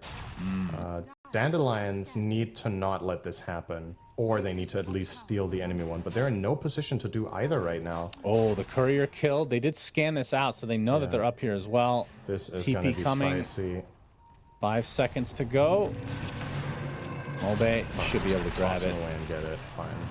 Does force the mid laner to come about. This force will get the other one. Narman, in the meantime, almost goes down to the creeps, but Nande's the one to pick up the kill. Now he's in a bit of trouble. Gets vacuumed back into the bramble, and one more right click will do it. Not even needed, in fact, the ion shell enough. That's Heart of Battle. Nicely done. I think he doesn't kill him there without Heart of Battle. That's true. Nearby other heroes makes him faster, and the wall illusions do count, so... He was quick to run down that Pudge for the last hit. Desire getting killed off. All right. Gonna cost Got him, the though. toss back as well. Oh, my. All right, Olnet was pretty happy with the first blood, but Mobe has been very good on the Tiny. Just looking to fill up his bottle. 8-minute power rune is coming up. Supreme, accompanied by many teammates. In fact, it looks like he's going to get the rune regardless of where it spawns. Doesn't have to bother going any further. Has the illusions. Mobe has a decent experience advantage over Supreme. He's actually managed to get a full level lead. Which is quite surprising looking at the CS. Ember is 42 and 7 and Tiny's 35 and 5, but Mobe still with the level advantage from that one kill on the gyro. And a little bit of less wasted time, I'm assuming. Supreme, that rotation over to the right cost him a lot of time, and he gained nothing from it, really. So he has a little bit of catching up to do. We'll get the tower here. Tier 1 tower is out. By the way, that when you mentioned the rune, it reminded me. I don't know why it reminded me here in game number 6 that we're doing today, but have you seen Oracle yet in this patch? Not in the games we've cast. Do you know what I'm referencing? Is innate? Yeah, that he can call the rune. Yeah. I figured that would be something in competitive that would be pretty important. Yeah. It's maybe the hero just sucks otherwise. I don't know. But I'm sure we're gonna see it at some point. it's a funny one. Oh yeah, for sure. Ember Spirit smoked up. Now Ion Shell. Nande. Oh boy. Walled up as well. Very dead. Even if he had it, he'd be dead. The Bramble is so annoying to get through. Big kill here for Supreme. And that was the top farmer in the game, in the Putka. You can see how well Force is doing, though. He's right up there with the Pudge in farm. Yep. This is the trade-off that you take when you pick carry Pudge against Darkseer. That's not a bad lane matchup. And your support is a Warlock, so like they're not stopping Force. Even with Narman rotating on level 2 to the safe lane, Force is still top net worth. It's just so safe to play this lane once you get the levels. What Darkseer's always about. Yeah, Kadaro needs to get some assists, Cinderin. 0 charge. I mean, he has the 1 charge that it comes with for the Black Grimoire. He's being used as cannon fodder in that farm. Always fun. And Palatimus in the bot lane. He used it. Oh, he already. He took it with 1 charge, and now he's going to TP bot with his newly acquired Golem and look for a play. So this is what I find so interesting, is that this is completely untelegraphed. He did it in fog, so I have no idea he's 6. Oh, he almost missed. He that hits would the have been really golem. funny. Yeah, that was close. Primal split. That would have been really good. Black Grimoire being used to full effect. Olnet is so fast, though, with that facet, man. That is insane. And it looks like Norman is the one that's to be picked off. And Emperor died as well to Mobe, as well as Nande comboing up there. Wow. So, a couple of good kills going the way of Dandelions here. Don't know if they can turn... probably just turns into the tower as well, right? You've got the Golem for half a minute. You've still got... Even though your Brewmaster doesn't have split, he's still decently strong to stand here. And you want to force the rotation if nothing else. Let's see if MOUZ even choose to oblige with that or just let it go.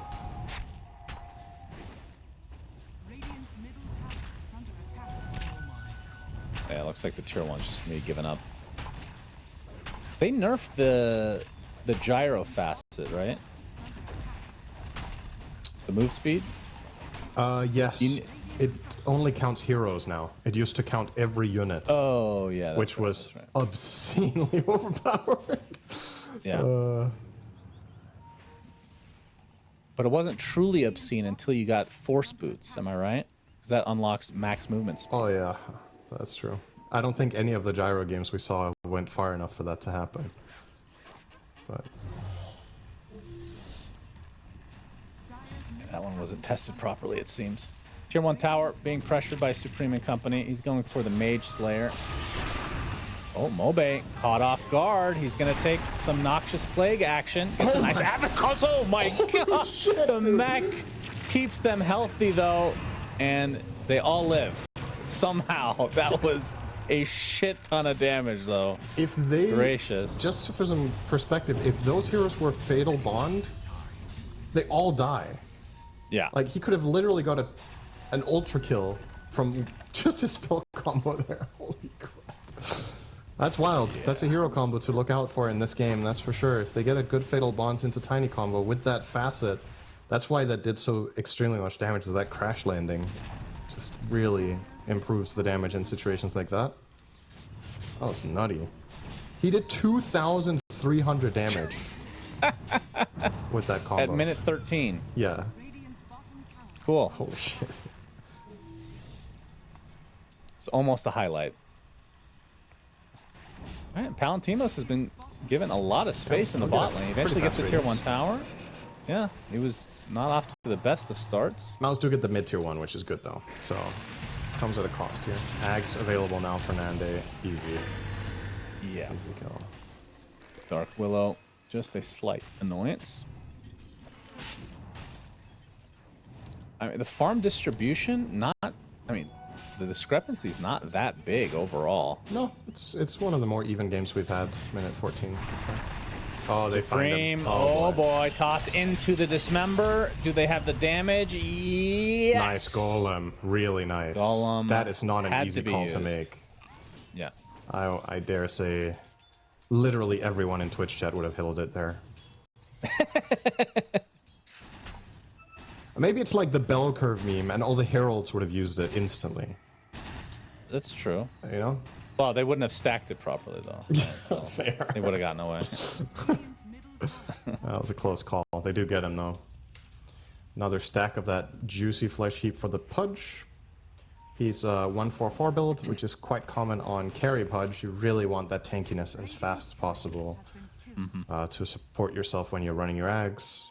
And you can see his build right now is exactly what we expected. It is Ags into Eternal Shroud into Dagger. So. Okay. He's going to be a smoke beast now from MOUZ when he has Oh, that. yeah. They do not have good ways of killing him until Gyro's big. Gyro, kind of middle of the pack for the cores right now, but obviously once that Ags comes online, you should be able to close the gap pretty nicely. But the good news for MOUZ is, like we talked about, Force has definitely kept up a good amount of farm for this stage of the game. Cool. I'm looking for a little munchkin named Warlock.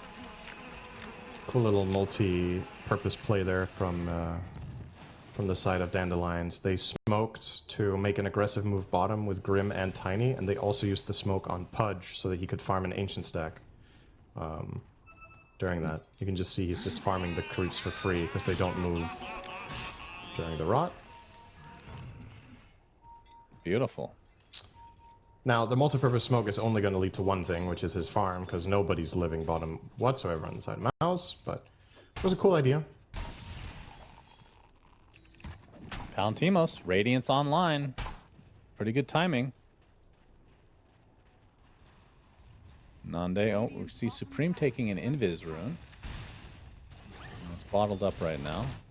Nande showing himself, but yeah, I think you're right. I don't think that's a possible kill at all. Finally, somebody comes to the bot lane, and it is the Ember Spirit. The silence is there on top of the Avatos, but he had that Invis rune. We'll be using Sleight of Fist and remnanting away. Oh, but he's spotted? No. Nande's not close enough here. Does have the Blink Dagger, though. You'll find a billion plague is, works. Yeah, the classic.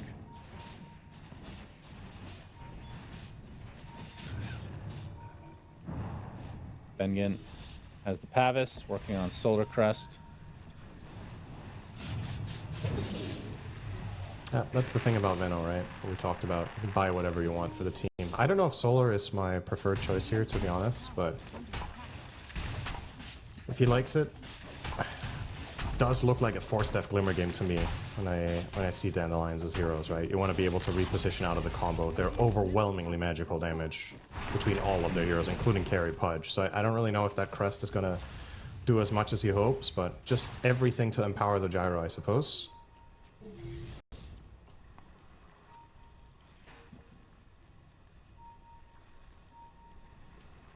Mobe, I believe he is building his Echo Saber. Yep. Same build again. It's coming out. Blink Echo, And probably going to see the either BKB or Conduct. Last game was BKB first. And I think in a game like this, I would imagine Dandelions will prioritize going for Tormentor as fast as possible to try to get Grim his shard. One of the best shards in the game. Yeah, true. If you can get that for free, it's big. Oh, smoke up. And Bengen with the Plague Ward being very annoying. Inkswell. Okay, Avatar's coming from Moby from the other side. Call down as well. Nani jumping in very deep. Beautiful damage coming out. And MOUZ Sports are melting. Holy shit. God, Triple kill for the Warlock, and it's a full team wipe. Gracious. Holy. Not only was that a 5-man Fatal Bonds, they almost farmed a pentagram. They were just doomed. Holy shit, man. And Pudge was in the middle of 3 of them rotting with Ags, and then they got the Avatos combo we talked about on Mobe onto multiplayer. I mean, that was just... Okay, disgusting. That is dirty. That's a wombo combo. Goodness, that is the combo of the tournament that we've seen. That's just dirty. And it's... Yeah, what can you do when everything just lands perfectly and MOUZ are stacked up like this? When I saw the Fatal Bonds out, I was like, okay, it's a matter of how many heroes do they lose, not do they lose the fight. Right. And it was all 5. They had no way out of that. No dispels. Nice save hook here from Nande. Will get out Warlock. And Desire actually buys his shard, by the way. Replay so of that. Has that. Sick. Sick stuff. And we're going to see it right now. Fatal oh, you're right, it was a pentagram. It actually was a pentagram there. Oh, cow. My goodness. Absolutely dirty. But there's some action as Ultimate dies in live game. Oh dear. This is spiraling. It is, and they do not have a Pudge solution. This last pick, Nande is very, very good at this hero. We didn't really talk about that as one of his specialties as well. We've mainly talked about the Morph, but he plays a mean Pudge. He knows when it's good, and he knows what to do. And with how tanky he is now, and what supporting cast he has, especially with the Grim getting the shard now, it's oh boy. It's gonna be difficult to deal with this pursued. guy. He's already used Surge. Coming back soon though. As the pipe and mech still intact. Avalanche. Pops the mech, tossed up. Will be his death. And bonk boy, down. oh boy. Nande being very patient in the tree line. They see the Venno dismember for the easy kill. 9 stacks of Flesh Heap now. 16 strength overall for him. Supreme, is he actually going to die here? He gets off the Searing Chains. Remnants away. Looks like he's fine. Boy. Made it out. Dandelions are all over the place. Yeah. MOUZ, so here's the problem. The way back into this game is to fight, because that's what your lineup can do. It's the only thing it really does, is to group up with the Darkseer Venno and take team fights, but you can't solve the Pudge. So it's kind of a catch-22 now, where you need to fight, but the fight doesn't feel winnable into the Warlock.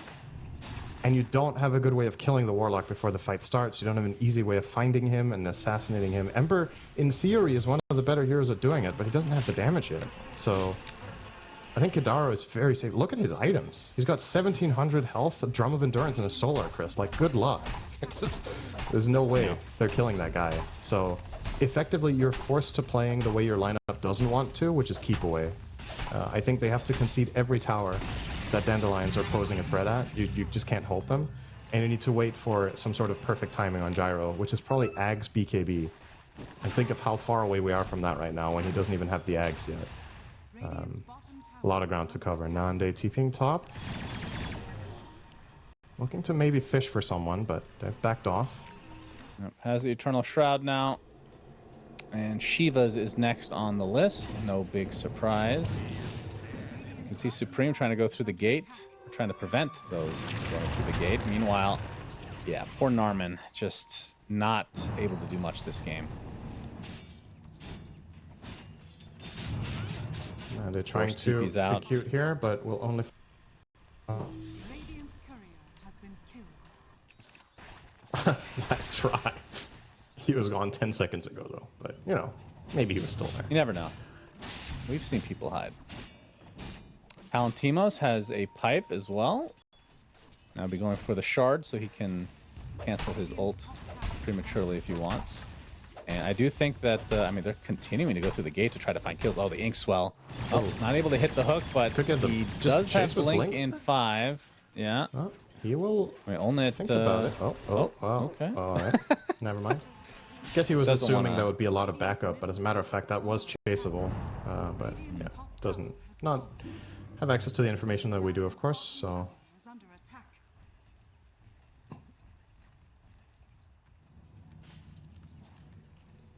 Molbe actually took apart the Echo Saber to build that BKB, gets the Echo Saber back again. Yeah, and now Conda for sure, right? No doubt about it. Conda. Do you go for Ags still on this hero, like later in the game? I feel like I haven't seen it very much, at least.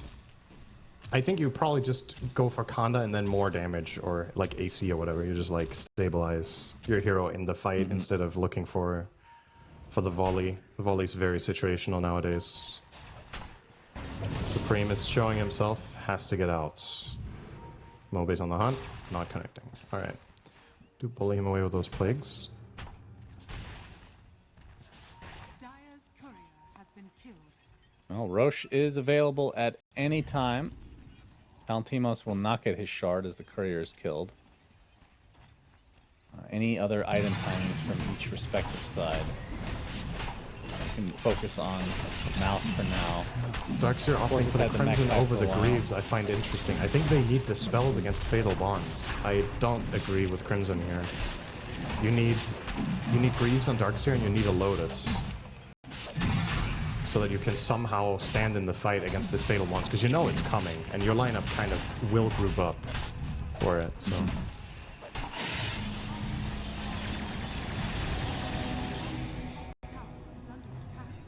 Yeah, well, Aegis on the Putka, 9k lead for Dandelions.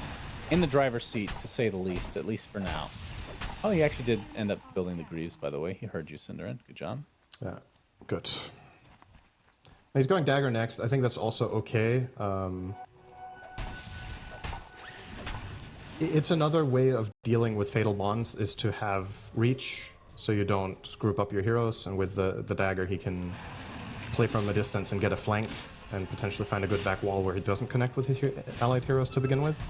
And Venno is going Lotus, so alright, good to see MOUZ make what I would consider the right adjustments, which probably makes them terrible, but you know, it's I used to be good at this game, no longer.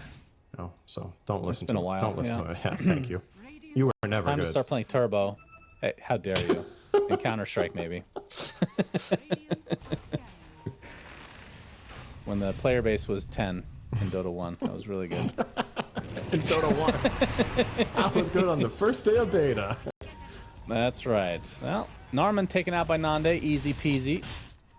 As Force continuing to be pursued by Kadaro of all heroes. He's on his tail chasing here. A Darkseer. Alright, scouting with the courier here? It's dead. Okay. Oh, alright. He really doesn't... Okay, he just wants to cancel this TP so they can push. I mean, if they don't have Darkseer, they probably can't defend, right? All right, there we go. Yeah. What an awkward he's sequence. Out of there. They got a half Warlock a base chasing a already. Darkseer. Yeah, I don't think I've ever seen those heroes.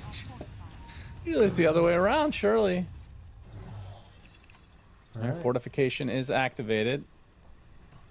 And, yeah, knowing that this is going to be pretty hard to fight. They get the Vlads on Benyon. Any cheap item that they can afford. Okay, so he feels like he has to have the value immediately and can't go the Lotus. Hook Hits. Nice hook. Doesn't matter. That would have been clutch to Golem on top of, as he's mid-hook. That would have been sexy. That was actually a possible kill there. Missed that one. Call down. Got the call down. Searing Chains onto Palantimos. Still with that primal split. Remember, that thing rips through buildings like none other. Yep. I think they just keep fishing until Nandi hits, right? Yeah, there is the one. blink hook, it hits. It's Bengen, the Venomancer, being dismembered now. Will be able to get off his ult. The toss back, though, onto the gyrocopter. Oh, dear. Another fatal bonds. Oh, dear me. Boy. 2 dead already for MOUZ. And it looks like the Ember will get away, but the buildings will not be so lucky. Dude, Soulbind Fatal Bonds is a wet dream when it happens. It is just so sick. This wall is actually pretty annoying crazy. for... Oh, right, another hook. Yep, all right. Oh, you can jump Another away hook on again. Ember. Yep. Oh, he's They're gonna draining his remnants. Take He's out out the now. melee. They have fortification again because that melee Rax goes down. Let's see if they use it here. They finally do. The last moment. What's it called? Gyrocopter up in 12 seconds. Somebody with the Grim. He can Down just keep goes fishing. He has tier infinite mana. 3. So, you know, just keep trying. Eventually you hit one more. Venomancer's there again for you, if you'd like. Yep. Yep, there you go. Thanks, Ban. He does get off his ult finally, the Venomancer does, but he's dead. No way to get back in this game. Still a minute 16 on the Aegis. Oh! Another hook hits. Another My one. goodness. Beautiful. DJ Khaled Supreme on has to card, pop the baby. BKB. Gets up the sleight of fist. Able to back away, call down just a minor annoyance for Dandelions. They're going to get 2 sets here. They haven't even taken half of Pudge's 2 lives. Yep. Yeah. Hey, He probably just wants to die now, so he can put his BKB in his inventory. I have a place he could go. Just straight into the fountain might be the only way to die in this game right now for Nande. Yeah, that's probably true.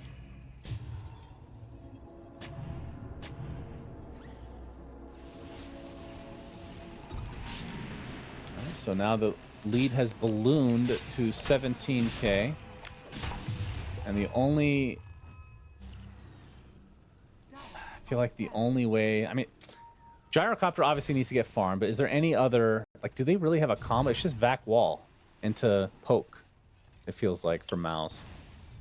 So the Vac Wall has to be there. Yeah. But, like, the Vac wall the into illusion of terrorize Pudge. and then a flak cannon is the idea, right? But the problem is that the side of Dandelions are never going to offer you the combo because they can just put Nande in front with the Brewmaster. So at most you're going to hit 2 heroes. All right. Well, now you could hit 3, but you're not ready. So there's the MOUZ chains. do smoke up. Supreme is spotted. Aegis is gone. Oh, they're gonna blink right on top of the Dark Willow. Narman able to get out. He's just standing there. Yep, he is. He's not doing much other than standing there, but he is very unkillable. And now the Primal Split finally used, and this is gonna be mega creeps. They're trying for Not it. much Nice of a combo in the defense back. for MOUZ. There's the Vac Wall onto 3 heroes. Nicely done with the Avalanche. Onto the Gyrocopter. He's going to get dismembered now. But already the Mega Creeps, it feels like this might just be over anyway, regardless of how this fight goes. Warlock's dead. Looks like the Venomancer actually going to go down as well. I haven't seen that before. We'll buy back instantly. That was honestly as good of a combo as MOUZ could have hoped for, but it was after they got Megas. Yep. And it still wasn't enough. And they're just going to call it It's GG. over. Yeah, they're not even going to fight this out. My This was, goodness. wow. What a Pudge performance from Nande. And in classic today's fashion, 31 minutes on the clock. Ladies and gentlemen, Beautiful. I think 5 out of our 6 games have ended between minute 30 and 40, right?